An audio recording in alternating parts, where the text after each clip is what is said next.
What's up, everybody? It's your boy J.I., the Mass Creator, coming to you live at 8:05. And to the left of me, one of the best of me, my boy. T. Scott, what up? And on the screen with the yellow yarn in his hand, looking all mean, we got my boy. Van Gogh. And of course, every week coming in from the smelly concierge room of the lovely Bear Cave, we have.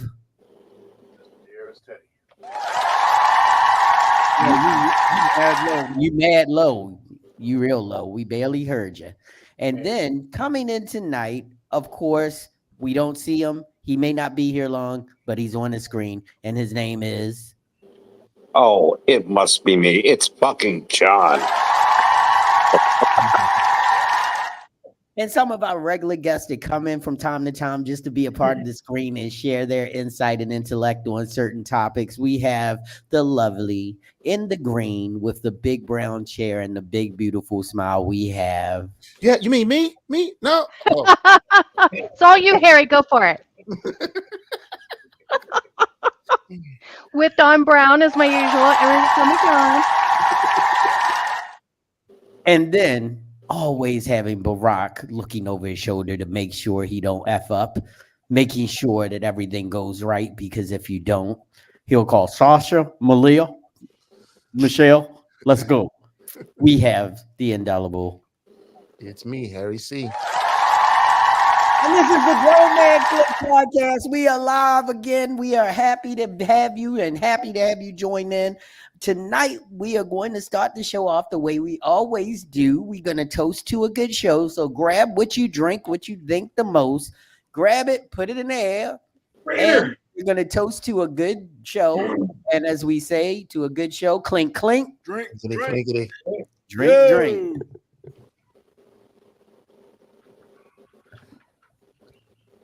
High quality H2O. We're going to go off straight to the peanut gallery. Good evening, GMC. What's up, baby? That's my girl. That's my wifey. Hi, Love you. Hey, Sheila. Sheila. And then I hope you're all well. We are. And Dawn checked in. Hi, Sheila. And then we have good evening, guest in peanut gallery. Oh, always lovely to hear your voice because we haven't seen much of each other lately. We've been running. And there's Christy. What's up, Christy? Good to see you. Good evening. Oh, yeah, we filling up real quick tonight. But before we go into the particulars, I have to do a shout out and a congratulations to my boy, the Grizzly, for hitting 1,000 subscribers on his YouTube page. He's now 1K deep. We are so happy for that. Yeah, you and look, you on hiatus right now, and you hit 1,000K. So when you come back, people are gonna be chomping at the bit. They're gonna be chomping at the bit to see what you got going on, man. Grizz, have you reached your watch hours too? I'm getting close to them. I'm getting close to the watch hours. I got to do a little bit more as far as the snippets and clips and all that stuff. But actually, I got quite a few things that's coming in. I got a whole live show that I'm going to be doing with bass, and when I'm going to be giving away the 2 fragrances. So make sure you guys tune in for that. So yeah, I'm just excited, man. That 1,000 creeped up, but it creeped up when I wanted it to. So there's no complaints from me. I'm very happy. I'm happy 1,000 people want to see me. That's yeah. And you're That's gonna go awesome. right into your new season with 100K. So that means you're gonna be pushing some numbers from there. So we just proud of you. You know that I support you. I love you, and I'm just so glad that you know it's working and it's moving the way that you want to. And we're gonna say a big shout out to Charles Simpson. What's up, Charles? He stopped through yesterday. He came through and introduced me to this lovely young model that may be getting in front of my camera real soon. So thanks for the hookup, Charles, getting in front of me. John is back. He's changed logo. So but, we are going to go around the room and see what everybody's been doing since the last time we were in these podcast streets. And since you're right here with me, oh, by the way, I'm sorry, I don't know how I let this slip my mind. The reason this chair is empty is because our boy is down. Rich has been having some troubles with his shoulder, and he's actually convalescing right now. So You know, he's got the knees under a blanket and he's getting himself better. So thank God nobody is seeing his knees. And Well, I also, mean, thankfully his knees are okay, you know? whatever. And I just bought a brand new bottle of shea butter too, man. I was gonna, Yeah. But he did, you know, he hit me up earlier. He's like, yo, I'm in so much pain right now. I just got to bow out. So Aw. we love you. We're praying for your speedy supernatural recovery, brother. We left your mic out because we may have a guest stop through. I'm not sure. They said they might come through live. So hopefully, if they do, we got a mic already set up for them. But we're gonna ask you, what you been up to, man? Let's see what we do this week. Oh yeah. Shout out to my boy B. He had a birthday party on Saturday. Oh yeah. And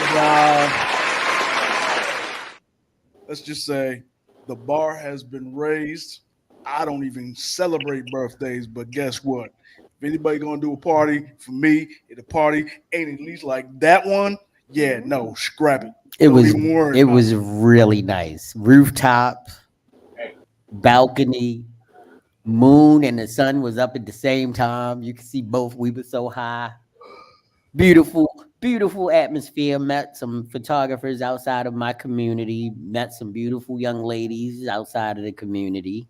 But hopefully we'll be able to bring them in and work with us as well. But it was an amazing evening. I had a great time. Yep. Thank you for inviting me, Brian. I was like, whoa, I get to go. Okay. And I even signed an NDA. So guess what? Da-da! Wow. yeah, that's how it went. I see. Okay. Yes, sir. All right, so we're gonna go up to our boy Van. Van, what you been up to? Man, just been busy this week.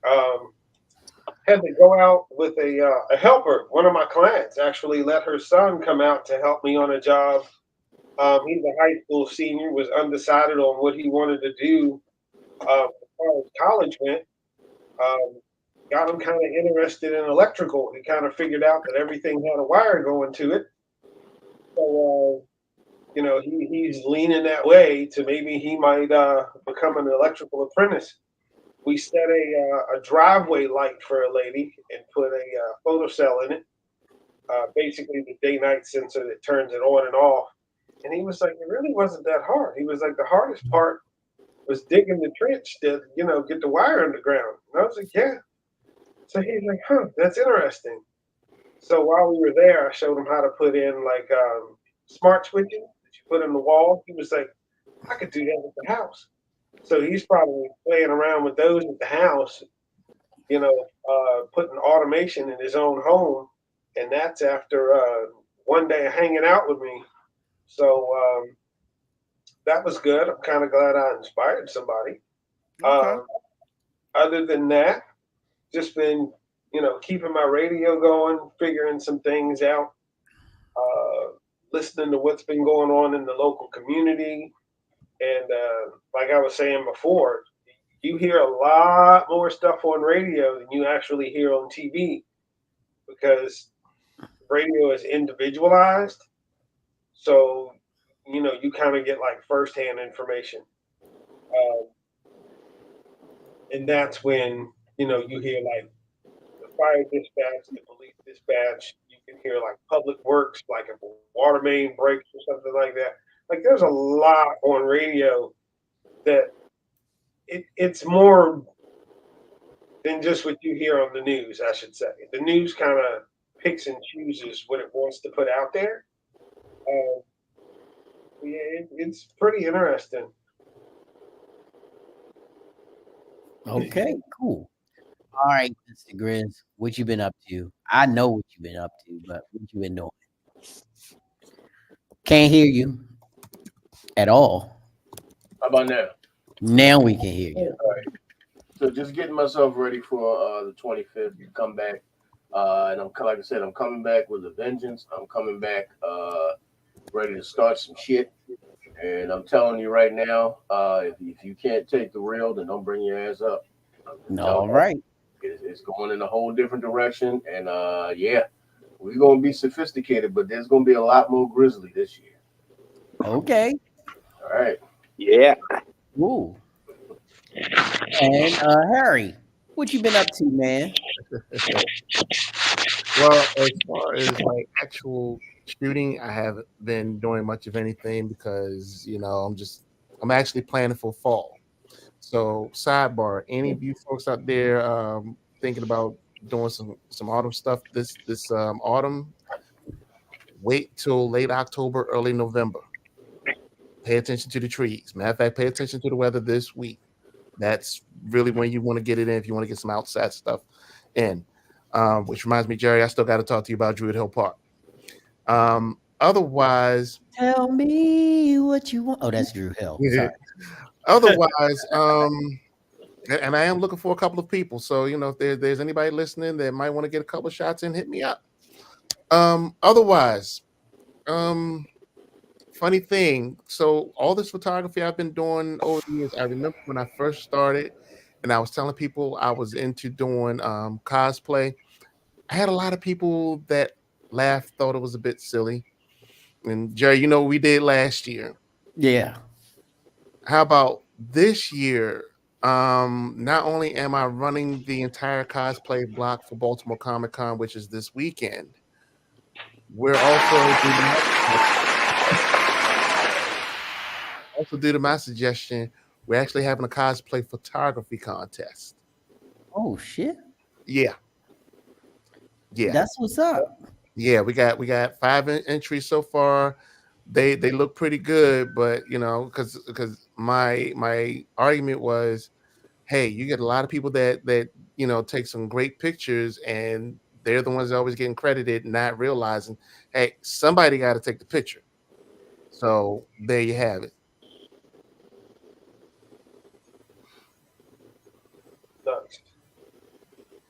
So that's what I've been doing.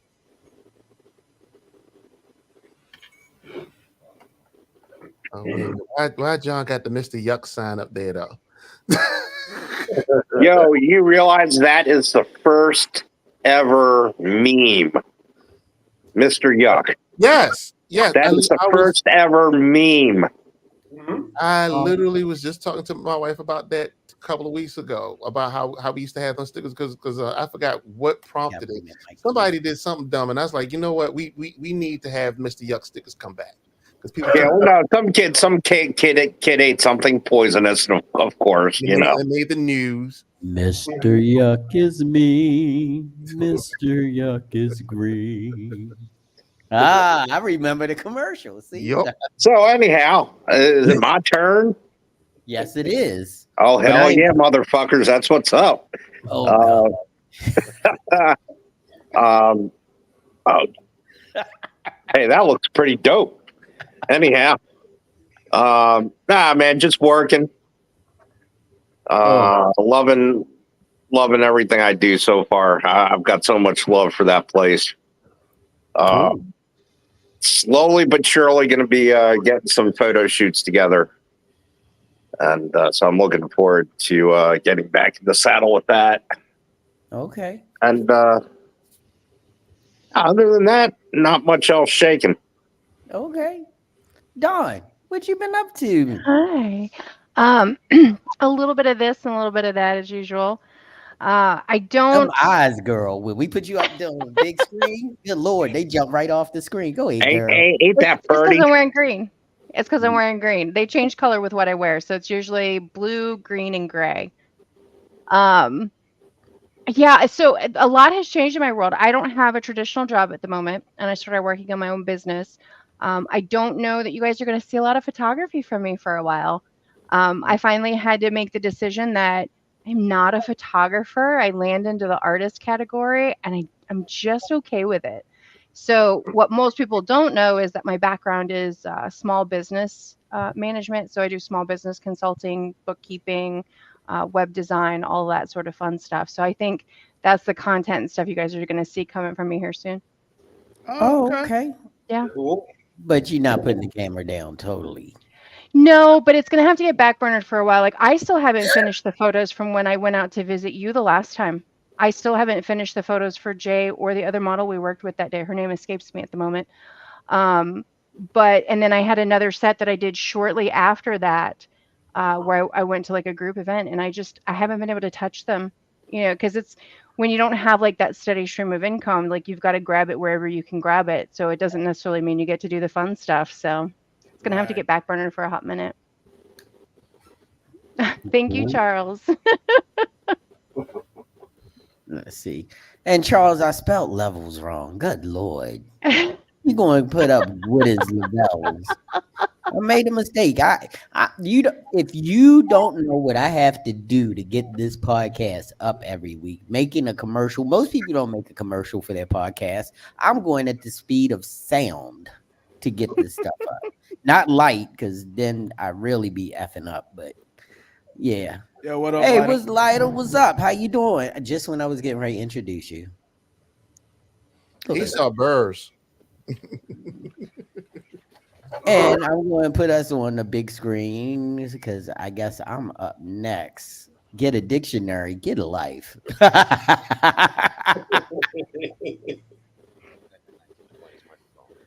That shit is cool. I like that. But here we That go. gotta be me, man. I would like to introduce to some and reintroduce the others. My boy. How should I introduce you today? Let's see. Photographer. Who are you? My little brother, studio owner, my boy. What should I call you? Should I call you LBTL? Okay, that's my boy Mafe. My boy Mafe is in the house. Life of Behind. That's his company. He has a studio right here in the building. He has been here for almost 7 years too. Yeah, so he does amazing work. If you want to get into some of his stuff, his at behind him on Instagram, and you can check out some of his work. He's really dope. Uh, yeah, you are. Who can tell you? How is everyone feeling? I am tired as shit. You can probably see it on my face. I've been tripping the light fantastic this past weekend, and it busted my ass. So, but everything else is good. But as far as what I've been doing since the last time we've been on the podcast, I am completely finished editing all of the work for Be More Flawless magazine. That's finally done and out of the way, finally, and we're going to print shortly. Then, let's see. I had a couple shoots. I had esteemed privilege to shoot Katari Canella this week, and I also shot Right. July High this week, and a lot of those images have the Instagrams and Facebooks from July because she just loved them. So I mean, I'm pretty proud of that shoot. We did a lot of different lighting and stuff, so it's not what she usually posts. It's a little bit more, artistic, which is where I leave. What's up, Steve Bennett? Steve Bennett is in the house tonight. How you doing, man? But I hung out in Virginia with my boy, so we had a good Saturday evening. He signed the And NDA too. yeah, we not Don't talking a- about it. don't ask him no Don't details. tell. But it was fun. And that's about it. I mean, everybody I knows. still didn't get an invite either. Shh. Everybody knows that I've been contracting myself out to this small photo company, and it's been cool. I gotta get used to getting up early because when you run your own business, you run it on your time. But you got that but PTSD there. yeah, but I've been getting up early, people, and it's different. Because 7 o'clock, I'm usually rolling out of bed. That's my usual wake up time. And now I'm usually on the road by 4:30, 5 o'clock. Hey, bro, you should So have saw his face when they hit him early Sunday morning and talk about. He was like, "What?" yeah, part of the deal with me working with them was that I don't do nights and weekends. Just like your cell phones, when you first got them, the only thing that was free was nights and weekends. I want my nights and weekends free. So, yeah. So, and they actually texted me when I was sitting in the office, gutting out this damn magazine, and I was like, "No, I don't work Sundays." Yeah. just like that. And they were like, "Oh, no worries." I'm like, "I know, because I don't work Sundays and weekends or nights. No, Ain't doing it. no, I ain't doing it." So, but besides that, that's about it. And then we did a big disservice because last week we did not say anything about James Earl Jones passing Mm. away. We Mhm. didn't. Who else passed away? Rich Homie Quan passed away. Thank you, Beverly. Frankie Beverly passed away. And Tito then Jack. on the brink of this show, we found out, or yesterday, Tito Jackson passed away. So we are losing icons, artists, and people in our community. And like I said earlier, before we went live, it's like they aren't dying young. We just getting old. So Every they little step dying. you take, Lytle. It was their So, time. it's their time. I mean, James Earl Jones was 93. That's a life well lived. Tito Jackson was 70. So that's a pretty good life well lived. Yeah. Frankie Thanks, Don. Beverly was what? 77. Yeah, 77. 77. So that just means we getting old, people. And then we got people over here in the comment section going crazy. Scott looks like Bobby Brown. Every little step I take. Oh my goodness. I was gonna say Cedric the Entertainer. Every little step It's you the take might hat. be a grenade. But that's cool. So I guess that wraps up what we've been doing. So it's time for us to go to the subject.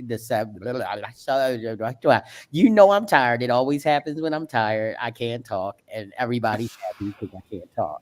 But we're going to the part of the show that everybody lives for. Here we go. Flowers or powder for you.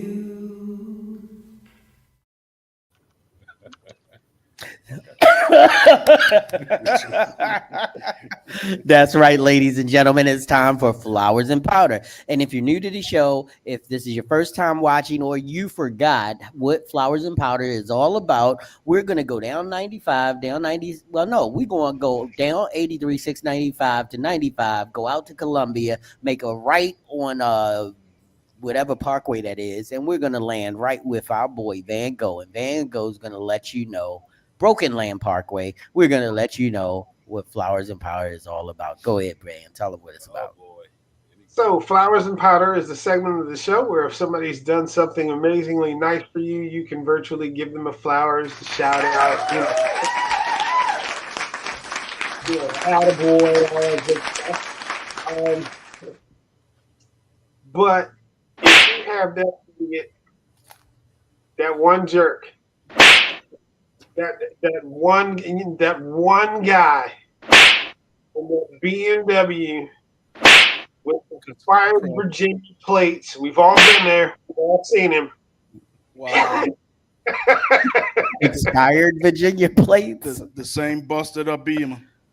Yeah, but driving on 3 donuts. Yeah, you know the guy I'm talking about. Cut across 5 lanes of traffic. Right. And it's only 4 lanes, so that means they in the daggone shoulder. Right. Exactly.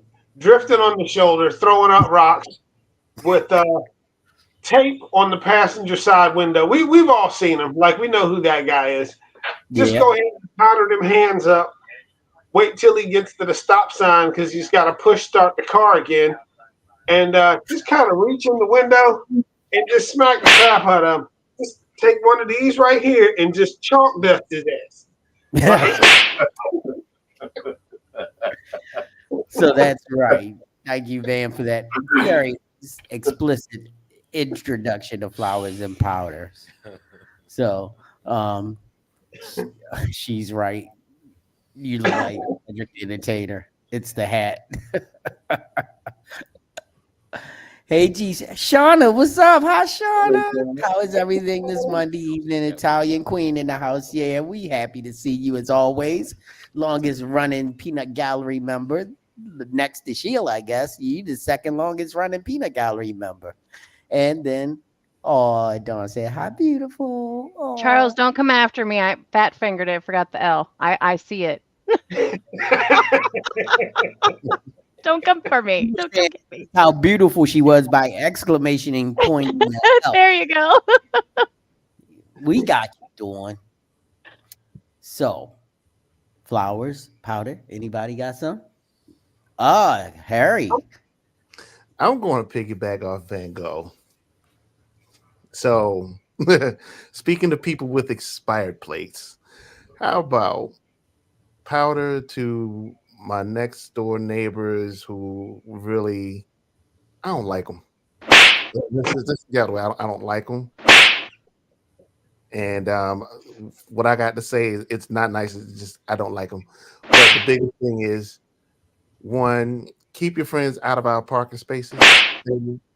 Please and thank you.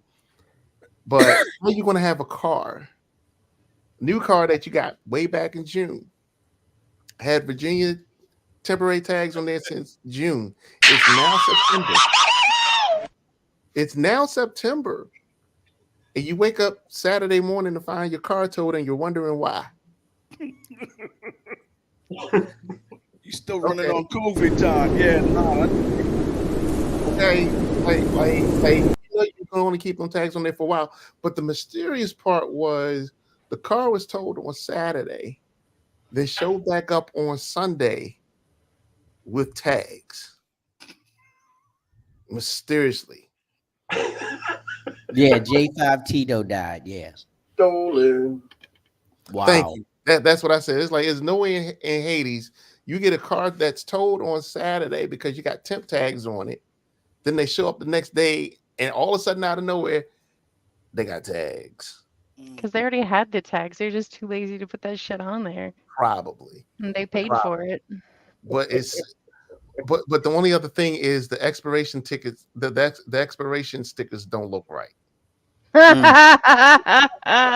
the other thing. It's like some of the time. I'm like, yeah, usually it's from the month that you got it, and it's a couple of years. But I'm like, it's something off. But that ain't none of my business. As long as they got stickers now. Still slapped the shit out of him. Shoot. If I could get away with punching, I need bail money. Just put a baby between you and them and punch the baby in their face. So, well, punching their baby, that's another story that I don't want to get into. Let's just say the baby needs to be punched too. Okay, balloon just randomly popped in the corner. I don't know what that was about. God don't like ugly. Punching babies. I better stop. I don't like ugly. We gonna move along. Balloons busting in the freaking. Oh, yeah, man. I don't have anything for this round.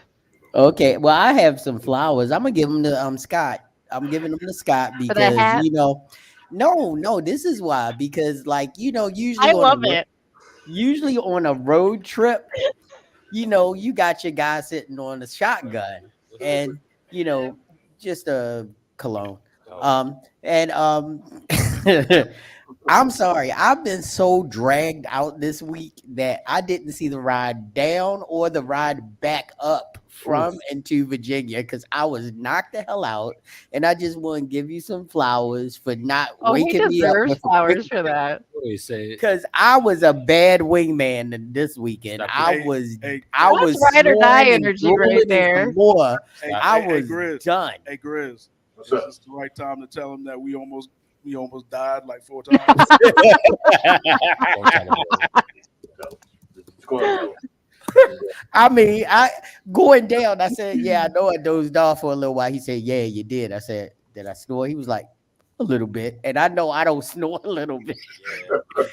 When I snore. So but big shout out to my boy for always having my back. He didn't complain one bit. Scott always be looking fire in his hats. Man, look, he do look like Jimmy Jam. I will say that. Wait, Scott look like Jimmy Jam. That's it. Yes, sir. That's it. Jimmy Jam. My man look like Jimmy Jam. Stop stealing cat jokes. If it wasn't for me, cats still be telling jokes on the freeway. All right. Well, it seems like the flowers and powder is done. Am I correct? Yes, sir. All right. Well, let's get into it because I would slap Trump for not trying to shake come out my hand. Okay. Yeah, you get a slap for that. She met him where he was. Yeah. Sometimes you gotta do Meet that. people where they are. That's cool. And what's up, Jay? Jay Nicole is Jay in the house. Nicole. What's up? I'm not done with flowers and powder. I got one real quick. Oh, okay. Come on. Whoever's eating cats and dogs, please stop. It's not true. It's not true. You're going crazy right now. It's the Asian immigrant. I'm done. Oh my Which God. dogs taste the Leave best? pets alone, damn it. Leave pets Hot. alone. What breed of dog tastes the best? Hot. What you mean? Hot dogs. Chili dog. Chili dog. Some of them was real dogs. They're too. eating the dogs. They're eating the cats. They're eating the For pets. the people. I think they ate a guanama. He can't say it right. I think they ate a guanama. Yeah, where the Simpsons are from, Springfield. Hello. It's a bunch of They just go straight to the cats and dogs, not the corn, potatoes. I don't like Mexican cats. They're eating the cocks. They're eating the balls. I just got one question though, man. When we gonna stop letting Papa run the country? When we gonna cut this shit out? When we gonna let somebody with some energy and a lot more years in front of them get behind him? November. Because I mean, my goodness, this man is probably 3 seconds away from senile. That shit 3 for- seconds. Wait, no, that clock went off. You saw that performance on television. Yeah. I'm And just you talking about the cats and the dogs. Well, where'd you hear it from? I saw it on TV. I'm like somebody's grandpa. I saw like you can't get any more senile than that. All the time they talk about Biden looking like he's senile. And mind you, Kamala set him up. I'm going to tell y'all from the break, he's going to lie. She set her up. She set him up. Like, and then when she finished, I told y'all he was going to lie. Preemptively told y'all he was gonna lie. First, I'm gonna tell you, then I'm gonna show you. Gonna lie. That's crazy. I like the part about the criminals and the rapists and all this coming over, and then she like, well, you a criminal too. You got found guilty on 33 counts of bullshit. No. I think that's the thing that bothers me the most, though. I think that's the thing that bothers me the most is our felons can't vote, but they can run for president if somebody decides that's who they want Yeah. elected. There Come are on. felons already in the Capitol building, in the like- Congress, and in the Senate. I'm just saying, They've if you're literally- guilty as a president, you should not be able to run for president anymore. Like you were You can't run for anything. Anyone who had any kind of a question should have woke up when the Supreme Court went past the damn get out of jail free card for whoever's sitting in the White House. They want a monarchy again. Yeah, I know. Monarchy. But That's all. But they call me crazy when I say it. Okay. all right, That's crazy. Yeah. we good? What is our topic? Yeah, that's where I'm What's going. our actual I'm like, topic 'cause for I today? don't. You notice I'm not really getting into political stuff. We're like 40 minutes in. We've accomplished nothing. Yeah. As soon as this That's camera nice. cut off, Ray got the black fist up with the club about fuck them. Fuck Babylon. The lost city of Atlantis. Fuck Babylon. You stupid. Well, anyway, and like I was saying before we got derailed a little bit, we are 90% photographers up here tonight, and that is a great feat. That was the chair, I know. Look, I don't care if I cut one. I tell you. Hold your Please, nose. please don't. Get the spray. Anyway, but it came to me that when I was driving home, it was like I was just thinking about a lot of the different levels of photographers that are out there, and maybe people are not too sure about it, because maybe you're getting a hobbyist who you think is a professional photographer just because they're in a TFP group and you think that they're on the level of some other photographers. And there are so many different levels. I started off with amateur, hobbyist, and professional because those are basically the three levels where there's like sub levels and subdivisions within. Because a hobbyist could be somebody who is really interested in becoming professional, but they're building up their portfolio. Then you have the professional who is just starting out and not really, up on the level of some of, like, you can be a professional photographer and not be on the level of Annie Leibovitz. So there are definitely levels to everything. And I think what most people don't realize is that when you're looking for a photographer, you definitely got to figure out what you want and what your needs are, and then go from there. So what I want to do is I want to do a round table right quick, go around quick. I'm not going to pick anybody by name. Just you can blur say out, or I mean, like Dawn, she already told us she's going more into her artistic styling and doing things more artistically and going into her background. So, but I mean, of the photographers on here, how would you classify yourself and what would you say you are? Broke. Every last one of us.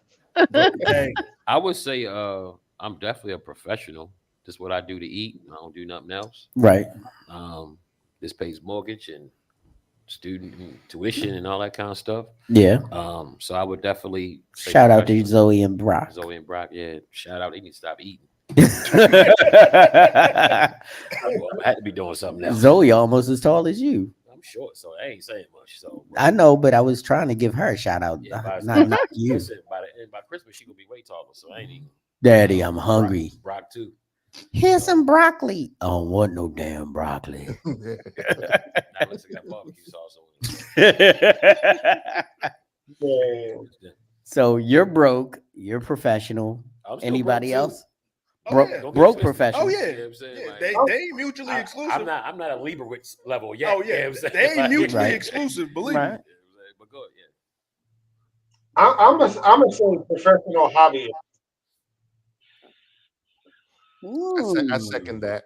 I'm gonna do the hybrid thing because I don't really consider myself like a professional photographer because that's not my main thing. But I know enough to where I know professional work and I can do professional work if I want to. But at the same time, it's still a hobby. Like I'm still learning stuff. I'm still playing around with stuff. Um, I'm still using old equipment. So for me, it's not I've got to run out there and get the latest and greatest to do this. I mean, They only I'm do that on still TV, yo. using, I'm still using open source software to process images. Like I don't do the whole Photoshop thing or pay for like what's the other one, like Lightroom subscriptions and all that. I mean, I do what I can, and you can tell that I kind of know what I'm doing. If I wanted to get to like that professional level, it wouldn't be that much of a jump for me to do it because I'm like sitting right there on the fence, if you will. That's where I see myself at. Real quick, that you mentioned professional hobbyists, it made me think about my stepfather. My stepfather, by the name of Charles Folks, I considered him a professional hobbyist. He didn't do it for a living, but it's nothing he doesn't know about a camera, nothing he doesn't know about photography, period. You know what I'm saying? He gave me my first camera.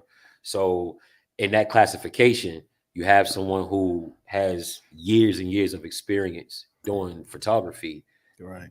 just didn't do it for a living. You know what I'm saying? And that's Just- really the only difference. Just You know like what my I'm saying? Uncle Melvin, who got me into photography. Yes, he did weddings. Yes, but he worked for the city. Same thing with my stepfather. He Yeah. worked for the city, and I mean, like the history of black wedding photography Shoot, same thing back with in my the father. 50s and 60s. Most black people went to the courthouse and got married, or they got married in their homes and had their receptions in their backyards or in their dining room, living room. So my Uncle Melvin, rest in peace, died at the ripe old age of 90 something. But the whole idea is that he was one of those I got you photographers. You need a photographer for your wedding. But the thing that, and I tell this story all the time, and I'll keep it brief, but he is the one who triggered my love of photography because he was the first one to let me into a dark room. And he was the good uncle that let me into a dark room because it was a dark room where we developed pictures and not just a dark room where, Right. well, I mean, we're not Yeah, going down that road, but shout out to my uncle Melvin who lit a fire in me for my photography skills. Well, it's the same thing with my father. Yeah. I'm a legacy. My father and my grandfather were both photographers, but they didn't do it for a living. My father worked for New York City Transit for 30, 32, 34 years, something like that. Right. And my grandfather did too. So, I mean, but I didn't have a choice. Yeah. 11 years old, I had a camera, and that's been my life. Well, I pulled this up real quick while we're chatting. The definition of professional is engaged in a specified activity as one's main paid occupation rather than as a pastime. So I think I think it always comes back to we always talk about hobby, versus professional. We talk about amateur versus expert. We talk about art versus like the Burnham and Turnham. And I think it's always going to be split like that because I got labeled as a professional photographer when I started, but I didn't give myself that label, but it was based on what people saw of my work that they gave the label. But Right. it wasn't that I was like heavily getting paid for anything, but nobody knows that unless you talk about it. Right. But like for me, I I'm never going to shoot somebody's wedding or family photos. It's just not going to happen. It makes me want to gouge my eyes out. And it just because there's nothing in it that feels inspiring or engaging. Like it's going to be a photo that's going to sit online somewhere. It's going to be a photo in a book, whatever it is. I think it's you take the professional part out of it. Are you an amateur? Are you intermediate? Are you an expert? Are you an artist? Like I think that's really what the bucket kind of ends up being because technically by definition, if you're getting paid, then you're a You're a professional professional. photographer. Right. And that's what I always tell people. But guess what? Even C students can be doctors. So you can Right. get you can get a Mhm. professional photographer who was a Absolutely. C student. So Absolutely. I mean, even and not saying that he studied photography, just saying that his level is not going to be on the level where somebody who is getting money for doing what we do. Well, but that's it though. So I think everybody starts as a hobbyist in a lot of ways. Like people find something appealing and they jump into it. Like, oh, I want to try this. I want to check it out, whether it's because your family member gets you in it or not. And then as you go through the process, you're either going to get the skills that people are like, oh my God, I want that person, or somebody's going to be dismissive of hiring you because there's no reason for them to hire you because you haven't produced a product that they want. Right. I Yeah, kind of look I at don't it think I want too. an With, appendectomy from someone who got a 69 overall. Yo. Word. Yeah, I got a problem with yeah, that. Yeah. I kind of I see mean, where I was Go going ahead, to say Harry. where Don was coming from, but I want to add a word in there: get paid regularly. Right. Yes. Because one of Fair. the panelists he said he does it regularly because like I said I to kind of even say what Van Gogh was saying, I could shoot at a professional level. I know enough where if I needed to go do certain things, more than likely I'm going to get the shots. I got proof of that. I have a portfolio. Sure. Um, the issue is it's like what we tell everybody and kind of where Dawn is alluding to is like, where's the line that defines like that quality of work to be considered a professional? Because I look at it like this, and Don, I agree with you. I'm kind of reluctantly about to shoot 2 weddings next year because I'm the same way. I don't do weddings. I don't do them often enough. I don't do too many family. Actually, I prefer doing family events. They're a little less stressful. But there are certain things I will and won't do. However, I know enough. Okay, this is what I'm going to say yes to. This is what I'm going to say no to. And actually, I've moved to a point now where I'm teaching now, which is kind of mind blowing even for me. And even people that I talk to, a lot of times I'm at a point now where I can sit down. Well, these are some of the things that you need to do to consider yourself to be professional, if that's what you want to label yourself. If you're doing this because you want to make some money or you want to build up a reputation, you know these are some of the things that you need to do, so that way people can look and say, oh, well, he's serious and legit about doing the business of photography, where yes, I should hire him. Yeah, and I want to read these comments right quick. Charles said, "Professional photography in this area don't pay enough money for me. I've been at it for a while, but my real job pays better." Well, Exactly. I mean, and for me, because well, I'll say what I'm gonna say after this. I wanted to do this. Our roles have changed into brand creators and marketers. Yep. The So, and industry that's as from a Steve whole has Bennett. changed. Yeah. And the thing that I wanted to say is that I am a professional full-time photographer. It pays my bills. It's what my checks come in from. It's how I do everything. It's how I keep the studio open, everything. So I wasn't a C student in photography either. So, I'm going to be just honest. I mean, I have the skill and I have the knowledge to do what I do at a high level, which allows me to draw an income that will be beneficial and enough for my family.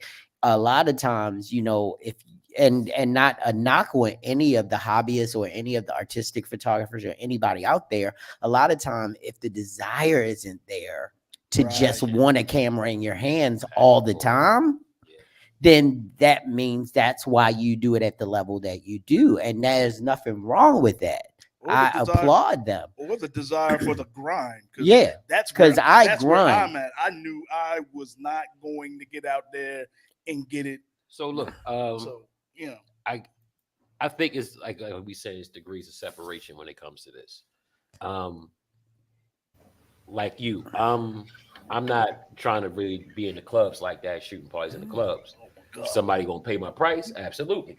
Yeah. But at the same time, if I got a choice between maybe doing a photo shoot that will allow me to be more artistic, and it's less money, same day, I'm probably gonna do the photo shoot. Right.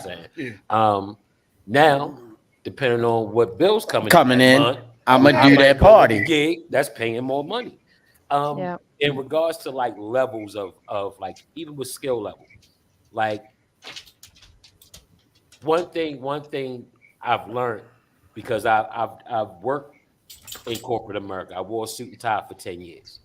And what I learned was I can only work for myself. Right. Yeah. And don't get me wrong, if I can make the kind of money I need to make pushing boxes in the stock room, I'd be doing that right now. It's easy. Right. Exactly. But I have a passion for this. Yeah. And then along the way, there's people who opinions I value that say, hey, you may want to really go at this and really give it a go. I remember Jerry and I used to work for the company that shall not be named. Yes. You know what I'm saying? Right. And, if I'm not mistaken, I went out on my own. Then me and Jerry had a conversation because Jerry wanted to do it. And I'm sitting here like, and knowing what I know about Jerry, and I've been in his van, I like I said, he's my big brother in photography. It was a no-brainer. Right. You know what I'm saying? Like, it's not like I would say I got to think about it. Like, but where Jerry was, his skill level, what he knows, his knowledge. You need to do this. Yeah, absolutely. Yeah. And also working with Jerry and seeing how, like, in my opinion, they did you dirty. They did you dirty. Not to say it was something like, it's one thing where like Jerry is a professional. Right. So if it's a job that needs to get done, he's going to do it. You know what I'm saying? It's just that simple. Yep. He'll figure it out, whatever you got to figure out later. If it's something internal, whatever, he'll do it. But Jerry was that go-to guy. Right. You need to have an ambassador shoot and bumblefuck somewhere. Or you stuck in somebody, They calling Jerry, they sending Jerry. I used to be on Jerry's team. So we got them long drives. And he got off my team as soon as he got a chance as I could. They sent Jerry every fucking way. You know what I'm saying? Yeah. But all I have to say is that at some point, if this is really what you want to do, you really have a passion for it, you got to step out on faith. You do. Now, I'm a realist, so I understand if your money is coming from somewhere else, then you get your money. And that was a hard conversation. And if you can suffer it to be so, because a lot of times I mean, like every job that I had once I became realized that I am an artist, if it wasn't sparking a creative interest in me to do it, I can't do it. The job that shall remain nameless was there, but it allowed me to have a camera in my hand every day. And I needed that. So that's why I did it. You know, a lot of people are doing stuff that they don't want to do on a regular basis. And I was very happy to have a camera in my hand every day. And that's what was the motivation and the impetus for me not wanting to do restaurant work. I managed one of the biggest restaurants in Maryland. I loved restaurant work, but guess what? The minute somebody paid me $1 more to go somewhere else except for a restaurant, I took it. So, I mean, You know what it was for me? Because passion was there, willingness was there, the drive was even there. The thing for me was I've been away from home for a long time because I'm not from Maryland and I've been here 32 years. Um, I never had the support. I've always been on my own. So when I looked at everything, like Mafe was saying, I looked at everything lining up and I looked at all the bills coming up at the end of the month, and I'm like, yeah, no, I can't do this. right. Because it's like, I have no basis, I have no network, I have no anything. And, you know, I got to get out here with 500,000 other people who can basically say that they can do what I can do, but they know people and I don't. Yeah. So, yeah. And it took 23 years of my 30-year career in photography for me to be a solo entity. Right. So, yeah, I made decisions to work jobs that were paying the bills over photography. But guess what? Every chance that I had to put a camera in my hand or to make money doing photography, I did it. Absolutely. So, I mean, and like I said on one of the questions that was on the commercial that I posted, what is the one thing that could be the impetus to have you just put down the camera altogether? Is there anything? Because as for me, I can't think of one thing that would ever make me, I don't care about how much money it was. If they said, well, you'll never be able to pick up a camera again. I mean, yeah, you can use your camera phone and everything, but you make money or you can't be creative with your camera ever again. What is that thing that would motivate you not to pick up a camera? What? Is there anything? Is people are I mean, I know that like Charles has made a shift where he wasn't shooting portrait photography or people anymore or models. I also know that there was another photographer Yep. who Up in York. up in York, and he is now doing Wildlife. birds and landscape wildlife Landscape, photography. wildlife. So he's a friend of mine. So I'm going to tell you what's happening for all of these people because I have talked to so many people in the background and everybody is shifting. You have several things happening. Mhm. People get disappointed with what they're working on, which is why they Right. shift gears. Mhm. People get bored because when you're artistic and you're not being fed by the thing that is your art, you're going to Right. go look for that thing elsewhere. Mhm. I have seen going through the whole like working with models. What would you call it? I feel like there's Paradigm. different. Well, no, there's different pockets of photography, just like wildlife, Yeah. like Yeah, landscape, working Mhm. with models, doing portraits, because working with models isn't synonymous with doing portraits. Doing right, portrait photography doesn't always require that. Absolutely. Headshots. It really truly depends on what moves you when you're an artist. right. If you look at it, and I've had this conversation with Josh Triggs, because he's one of my favorite people. So like if I'm working on something, like I'll run stuff past him. And his statement to you will be he is a slut for a camera. So Yeah. Yeah, Yep. he I've heard decided it he got into photography very young. said. Right. So he's in the entrepreneurial mindset of photography. If it has to do with a camera, he'll do it. He doesn't care. And he's going to find the most efficient way to get it done because he approaches it from a business perspective. business. Does Right. not mean that he doesn't do art as well too, Yeah. but he approaches it from a business perspective. And when I started trying to decide whether I actually wanted to do it as a business or not, I realized I don't want to approach it from a business perspective.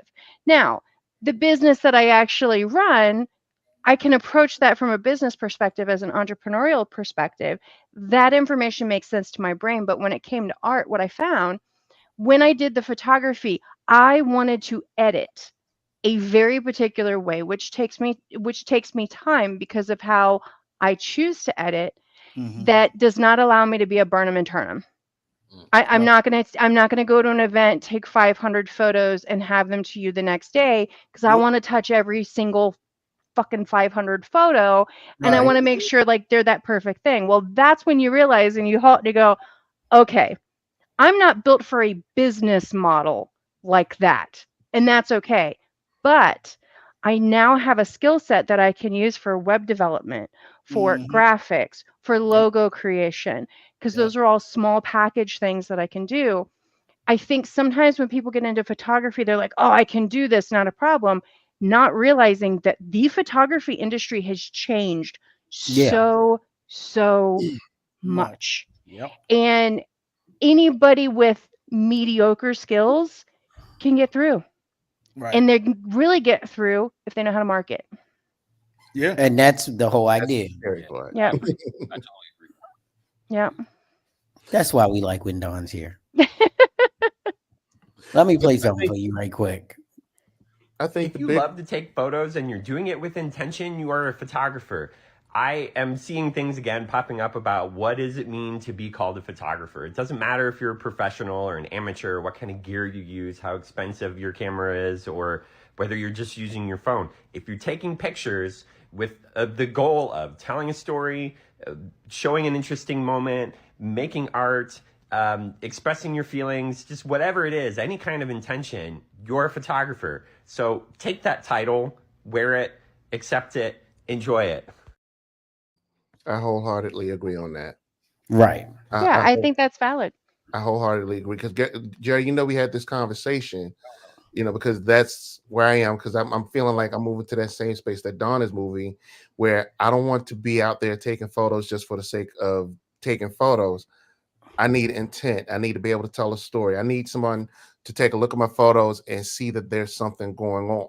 So if there's a reason why you get a lot of people that are getting out of photography, especially if they just got in, they may be going through burnout because they're taking the same thing because, some of you guys know, like I do, you see some of these TFP groups or some of these photo groups, you see a lot of people that come, you see a lot of them that go.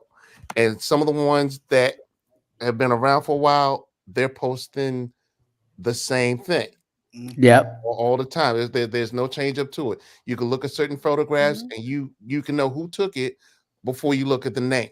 Yep. And when you don't see some of those people anymore and you're wondering what's going on, well, I just got tired. I think a big thing that a lot of people, and y'all know I'm going to call them out, especially some of the male photographers, is the inability to pivot. Adapt and overcome. Wow. Right. Okay, you want to go out there and you want to take about 1,000,000,001 pictures of some half-naked woman. Okay, and You post two. that's it. Are you versatile? Can you go do landscape? Can you do headshots? Can you come up with a valid idea and take a picture where someone's going to stop? Oh, this isn't the same old thing. Matter of fact, hold up. Here you go. Can you take pictures of men? Right. I got just not to cut you off, bro. Were you done? I'm sorry. Not to cut you No, off. go ahead. But as far as that little TikTok, I don't believe anybody can be a photographer. I think anybody. I don't think that's what it was saying. I think That's it not was what saying it was saying. Well, what I interpreted was if you pick up a camera, you take a good shot, you like this, you like that, and you do this, you're a photographer. Call yourself a photographer. So we just said it's levels to this. Right. So we just define that there's hobbyists, there's intermediary, there's professionals. So anybody who picks up a camera, yes, can take a great shot. But that It doesn't. can be artistic. But that doesn't make them a photographer. It doesn't, because a photographer can recreate it. A photographer can tell you why it's this and why it's that. And yes, we know art is in the eye of the beholder, but there's a reason why people go to school for this. There's a reason why there's an industry. There's a reason why there's textbooks. So in terms of like pivoting, I do believe that you should be, if you're a photographer, like you said, we got to be marketers now. We got to be influencers. We can't just let the work speak for itself, unfortunately. Yeah. So, but what happens with me, I have a particular style. Right. So you know my work when you see it. Same. So That's true. So my thing is, when you come to me, is because you like that style. Right. So yes, I can do other things. Yes, I can show you other things. But when I get into how I like to light things, how I like to shoot things, this is why I touch a customer more than one time. Right. You know what I'm saying? This is why, because you find your style, you find your niche. So then you just you grow it. And then yes, you add on other skill sets to make sure, if the photography slow down, you can do X, Y, and Z over here. You know what I'm saying? Mm-hmm. But I don't believe just anybody can be a photographer. Even if I misunderstand what the gentleman was saying in the video. I just feel like if this is something that you want to do, you have a passion for, I think you'll find a way to make it work. You know what? I would say this: both things can be true. I agree with that too. Don't get me wrong. The young lady, I don't discredit you saying how you move back into your business, then more so not the photography of it. And I agree with you. Sometimes the business of photography will take me out of it as far as my artsy side. You know what I'm saying? The day-to-day grind of making sure I got this and that, everything to run the business will then get me to a point where, like, all right, I don't feel like creating. You know what I'm saying? Like, I'm not creating anything. I'm just making money. Right. You know what I'm saying? But at the same time, like I said, I do this for a living. And because I did other things, I've been in other industries, I came to the point where, okay, this is something I love to do. This makes me happy. Right. So I'm going to make a way to make money from it. I turn a passion into a profession. Right. So, and it's like you said, and two things can be true at the same time. You know what I'm saying? Like, I'm a realist. I understand people got lives, bills, kids. So you do what you got to do to get your money. I just think when we talk about distinction and levels and even labels, it's just everything needs to be considered. Everything needs to be what's the word I'm looking for? Respected. So I can respect you as a hobbyist photographer, as you can respect me as a professional, and we can have different skill sets and skill levels, but it's not like I'm an elitist because I consider myself a professional and you won't do it for a living. And this proves how long I've been with y'all, because exactly what you said is exactly what I was about to say. That's why I don't label myself, because I've spent enough time with the two of you, and I realized that y'all are actually, like you said, feeding families, paying bills. Y'all are doing that. I'm not. I have the luxury, and I'm blessed to not have to. But you could. I also see. I know you could. Hold on. And here's why I'll beg to differ. I'm going, yeah. And the reason why is I respect y'all's game. I respect that it's not a game. I respect the grind. I respect the work. Yeah. And Maeve said it also. I grew up in photography. I grew up looking at life as if I'm looking through a lens my entire life, and couldn't explain it until recently. I love photography. I knew if I had to derive an income from photography, that love would be severely diminished. And I'd probably feel like punching everybody in the fucking throat. And I'm not going to do that. That's the difference, and that's the respect that I have for y'all for what you do. And see, another thing is that because this is my only means of supporting myself, my family. My mindset is, well, let me say this: my family is going to be supported and fed, no matter what I got to do. Right. Right. Let me just say that first. Whether it's photography, whether it's me, like I said, working at McDonald's, it doesn't matter. But those things push me to be successful. Those things push me to want to make this work. Right. Right. Because I look at something to leave my children. Right. Legacy. You know what I'm saying? Yeah. And like my daughter at one time, liked taking pictures. Now she likes to be behind the camera. Right. So it may be in 10 years, she may not want to pick up the camera, but you want to know how to run the business. Right. So that's where skill sets like you have come in. I'm sorry. Dawn. Dawn. I'm sorry, Dawn. Hi. So that's where skill sets that that Dawn has in other areas come in. Right. Because like I said, Zoe may not want to pick up the camera. But yeah, I'm put down this camera, but you're gonna run this business. Right. You know what I She's mean? gonna understand how to run Run a a photography business. So- in general. You know what I'm saying? But I think what Go ahead. I'm sorry. but Well, so I think what changes though, because once other people are attached to it, it becomes real. Mhm. Yeah. And it's at what once you've attached your family and your livelihood and your lifestyle to it, it changes. It becomes something else other than just a hobby. It can still be categorized as something fun that you still have love to do, but it is now attached to real life situations and people where your success is attached to their success in life as well. So it changed, like you said, there's levels to it. It changes from once you start attaching your family to it, it's a whole different ballgame. Yeah. well, but I also think I think we're talking about business versus hobby, because the actual definition of a photographer is one who practices photography. So if that's the definition, then anybody who practices photography is a photographer. But I think the reality of it is that you have business versus fun.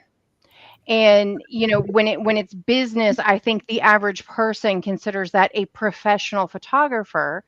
I can still be classified as a professional photographer because I will take money from time to time, but I am a professional in any environment as well too. But I think that leads back to business. And I Right. think sometimes that's where the semantics of it all kind of comes into play, is what exactly are we talking about? Yeah. That's the thing that scares me when people, because like you said, it's the practice of photography. Because unfortunately, that's what we call doctors' offices. Yep. Practice. Yep. They practice medicine. Don't be goddamn practicing with me Doctor's instead of knowing practice. what you're doing. I don't want no damn practice, bro. Come there knowing what you're doing. Change the name of this shit. I'm just saying. Also, I think it's like I talk about classification. Right. I think it may, in some levels, I feel like it does a disservice, because if Agreed. I've been doing this 15, 20 years, or another photographer has gone to school and learned this craft and, that kind of stuff, Right. then I don't want to be classified as somebody who just picked up a camera and took a good shot, Right. but can't tell me why it's good, don't know anything about photography, Right. any of that. You know what I'm saying? Right. And Sure. that could be just a personal thing for me. But at the same time, it's just like,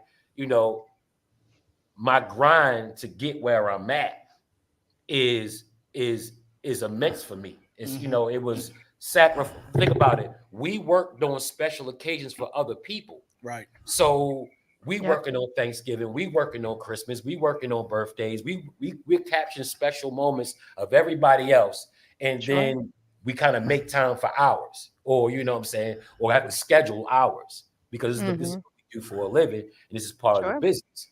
So no, I don't. If I took these sacrifices and I worked at the job that shall not be named, and not get paid about what I worth, and just the sidebar, I never complained about that. I just got shit out the stock room. Oh yeah. I quit. My whole first set of equipment came from. But even still, I just feel like whatever travels you've been through in this photography thing. You know what I'm saying? Like Don, like you said, you're moving away from it, and you're getting more back into other things, but you still had to go through it to get where you are. You know what I'm saying? Exactly. You still went through that. You still, Right. you know what I'm saying? And Well, I think that's part of the comment, like pivot. So You're right. there's a lot of photographers that I have seen throughout the years that the ones that are successful adapt with the industry. It's the adapt or die mentality.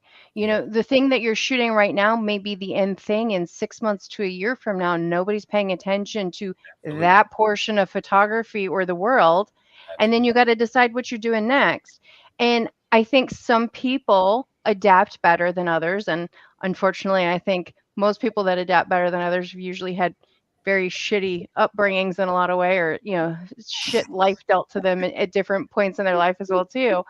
You learn to adapt real fucking quick. Right. Absolutely. um but I think that really factors into how long people stay in it. I think your hobbyists come and go because they enjoy the thrill of getting to learn the new thing, and then once that wears off, they're bored with it. Mm-hmm.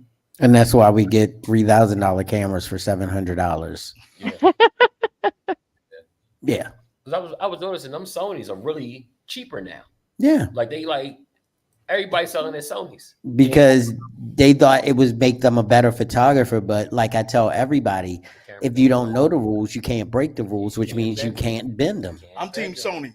Point me in the direction. Hey, Yeah. I'm looking for some cheap shit. Go on Amazon, go on Facebook. I'm looking for Everybody some selling Sonys. Them A7 IIIs Yeah. going for, they going, no. yeah. I got one. But Well, you also have to factor in the fact that there were a lot of people that during COVID were trying to figure out things that they could do from home, like podcasting. And, some of that gear started coming on the market in like 2022 and 2023. And some people have been sitting on it because they thought they were going to get back to it, whatever it is. Yeah. so Grizz, if you Give up want to them cameras. upgrade your camera game, get a Sony A7 II, A7 III, and use it as your main camera for your podcast. Oh, I'm listening to all of this. I'm listening to all of it because I mean, You gonna be so crystal. You gonna be like, I don't even want them to see this. But I mean, the whole idea of this conversation was just to give an insight, because the one thing that I can say is that I deal with artists on different levels. I don't say whether you're a professional photographer or not. I mean, I say, you're artists and you're creators. Right. And everyone on the screen, including Grizz and including Jay, are creators. Absolutely. And the artistry that we create are on the levels in which we see it. And a lot of people, don't understand that when you're in, like, I want to learn. When Dawn came in here and she said, I don't want no flash. I don't need no flash. You stinking flash. He thought my photos were going to be horrible, I guarantee it. No, I didn't. No, I didn't. Because this is the whole idea, Don. Like I said, if you know the rules, then you know how to break them. So if I know that you could cut up your ISO and you cut down your f-stop and you balance it out with your ISO, and you can make an amazing image without flash. I do it here all the time. I mean, I just had Kim here on set. I forgot about Kim. Kim was here on Friday, and she had light up shoes on. You can't shoot light up shoes with strobe photography. Yeah. And I needed them busters to bang off that floor and give that pink glow. You ain't never seen pleasers until you saw pleasers with and neon. that's the thing. Yeah. See, and there comes the difference between somebody that's a professional and somebody that's a hobbyist. Exactly. It's the knowledge of photography. Because if you're a hobbyist and you're not really doing different types of photography, like you were saying, you don't know a strobe light gonna cancel out that light that's flashing on your outfit. You know what I'm saying? But I think that comes back to amateur, intermediate, expert. Yeah, I think that's really what that is, though. Yeah. Regardless of whether it's hobby or professional. I mean, because I've met some people that get paid for photography where I look at them and I'm just like, I don't want anything that you let leave your camera. Right. You know what I mean? Like, it happens. But here's the thing, though. There's a space where when we're talking about from clients to who are they hiring, right? Like, we know what to look for. We know just absolutely. Photographers seeing other work. Even if you see somebody that has great work, you might say, I wouldn't have did that. You know what I'm saying? Yeah. Well, but what he had in mind is what he had in mind, what she had in mind. Mm-hmm. But there's that space where, Like you see it, Nobody would have done that. right? Like you see it, like, and you be like, you pay for this? Yeah. Or you be like, how much you pay for this? You know what I mean? And Yeah. like, I had a lady who I did an infant shoot.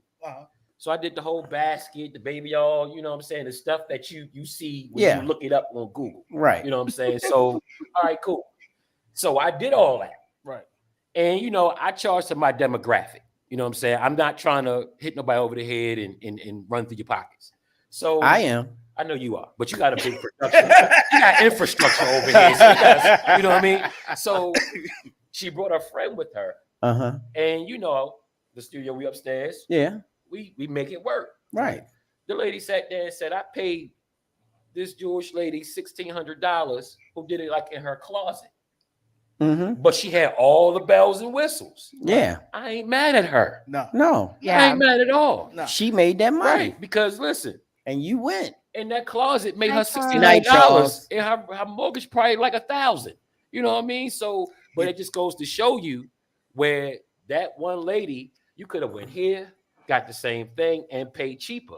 Right. But because you didn't know better, right, or the first thing you saw was this lady, I'm gonna pay that because I like it. Mm-hmm. You know what I'm saying? That's right. You're gonna pay $600 for that, as opposed to paying, $300-400.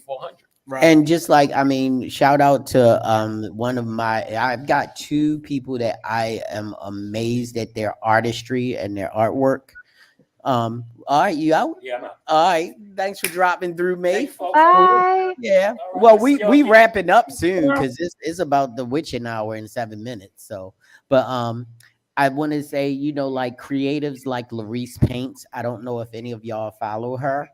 If you've seen her work, Larice Paints is an amazing. Phenomenal. She runs her own studio. She's booked and busy, and every shoot that comes out of there is fire. And on a level that you wouldn't believe it, but we have that same energy right here at Mass Creations, and her name is Blair Lashley. Oh, yeah. And Blair, Art Baby Blair on Instagram.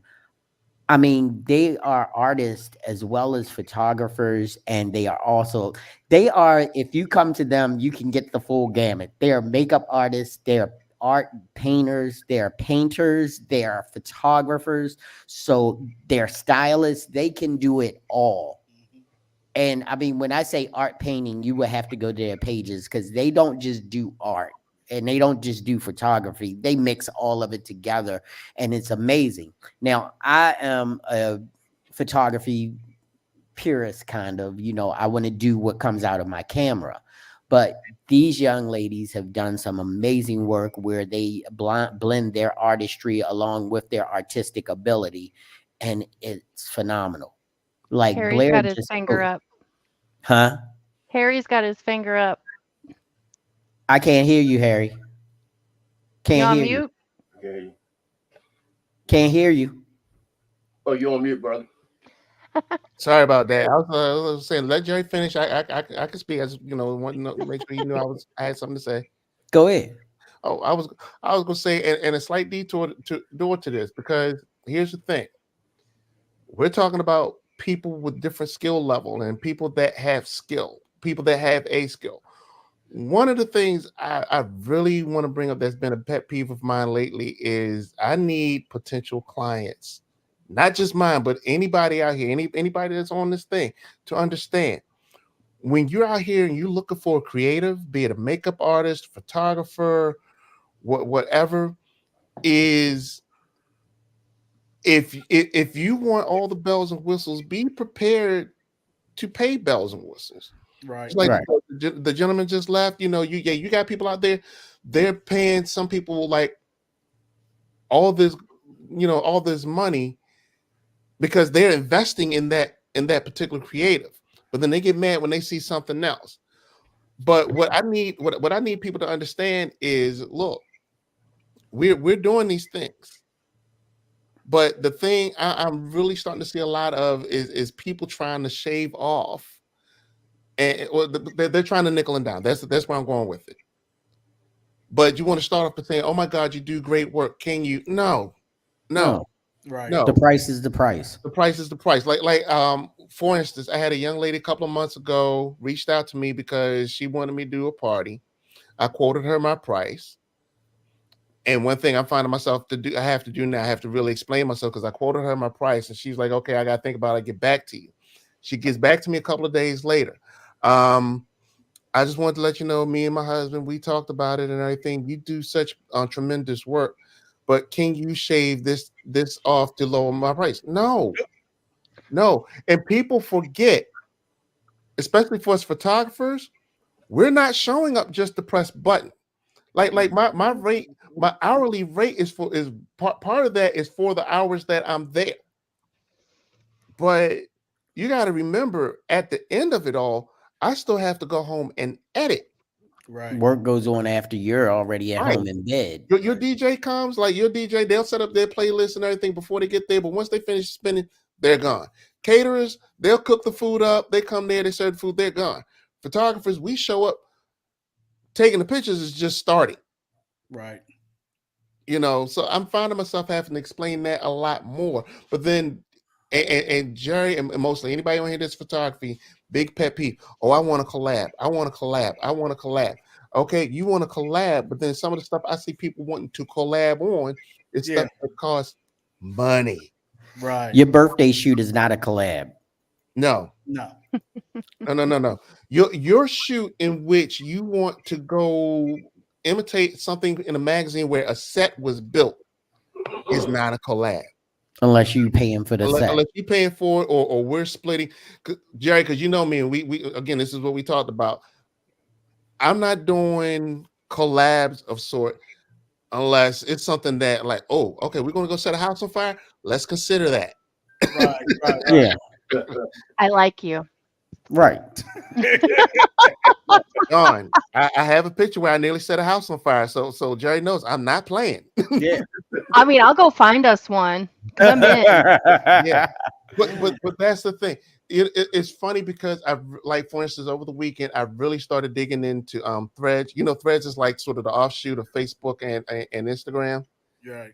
Let What? me tell y'all, some of these folks out here looking for collabs, they're getting roasted. Yeah. They're getting roasted by some of the stuff that they're asking for, and photographers like, we're not doing this for free. Right. No, absolutely not. Right. Well, ladies and gentlemen, I want to tell you this has been a great discussion. We just breached the surface on this. I mean, we didn't even really get into it because, I would have loved to bring Jay in and get her point of view from having to deal with the different levels of photographer. And maybe that's another show and we can bring a couple more models in because, you come in and you're thinking that, you're going to get the stuff that you get from the photographers you're used to working with because they have 3 or 4 pictures on their Instagram that look amazing.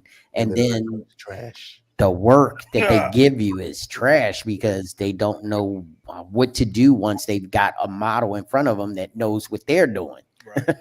So, but we definitely are going to go into this again. We understand that we sort of went way off stream from what we started this podcast for.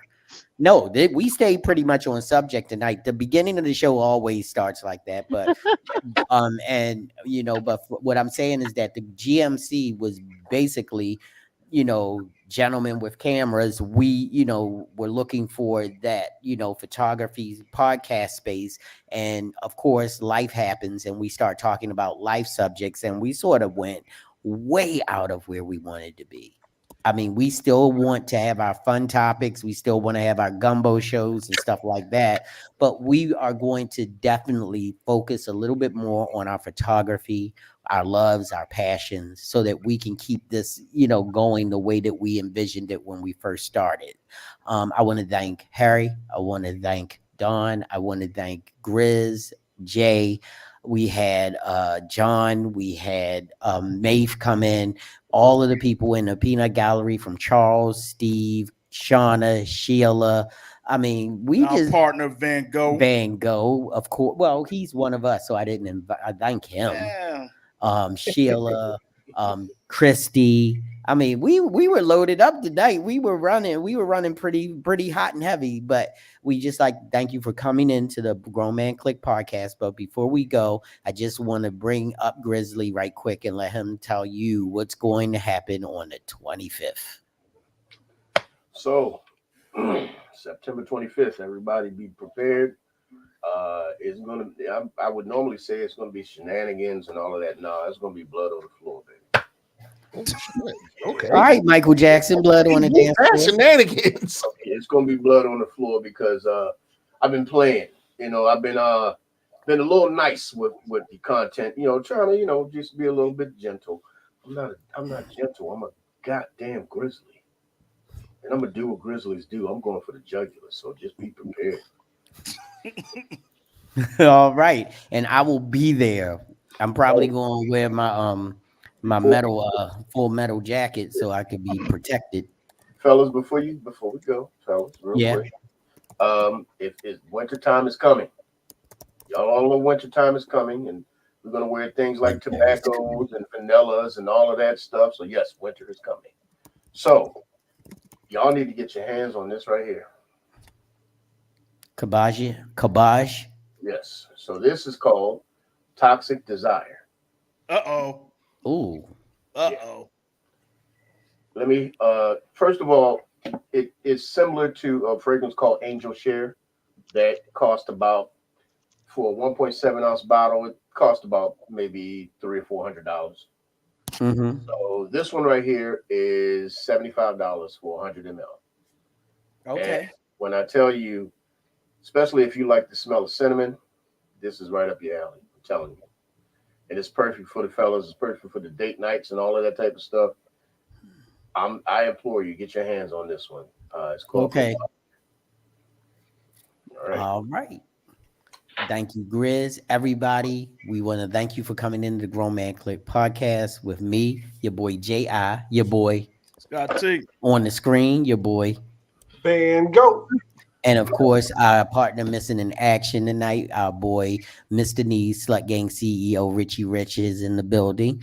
We want to thank you for coming in. We need you to do 3 things. We need you to like, share, subscribe, because guess what? That's how we get this thing to grow, and we can go up to 1K like our boy Grizz. Shout out to the 1K for Grizz.